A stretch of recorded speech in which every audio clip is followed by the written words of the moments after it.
Okay, so what's your next project here? 63 Morgan Drophead Coupe. I put roller rockers on this one, and you can see them right here. They're a little difficult to adjust, but once you get them adjusted, and the whole idea about the roller rocker is there's less side thrust on the push rods. They have more of a tendency to go straight up and down with the roller rocker on it. So also took a valve cover here and I drilled it out, and we put a breather on it to help relieve some of the pressure,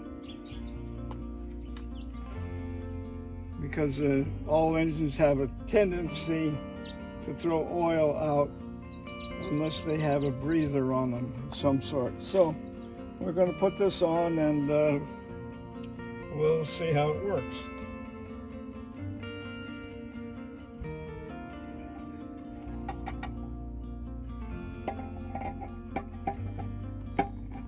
Down in there. And I think they're centered now. Now I'll have to put the washers and the nuts on it. So right here.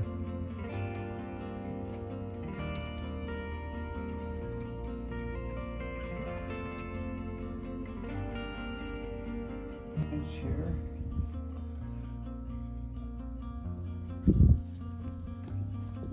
Should be over here. Can you snug those down with your fingers, or do you need a wrench on them? Oh no, you have to tighten them down. But you don't want to tighten them too tight, otherwise you'll split the rubber washer and it'll leak even more. Where did this breather come from?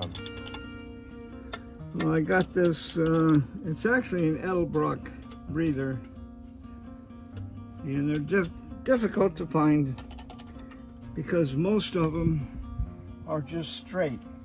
But this one is made for an overhead valve straight engine. It's because it has the curve in it. All right, so we'll give it a try. And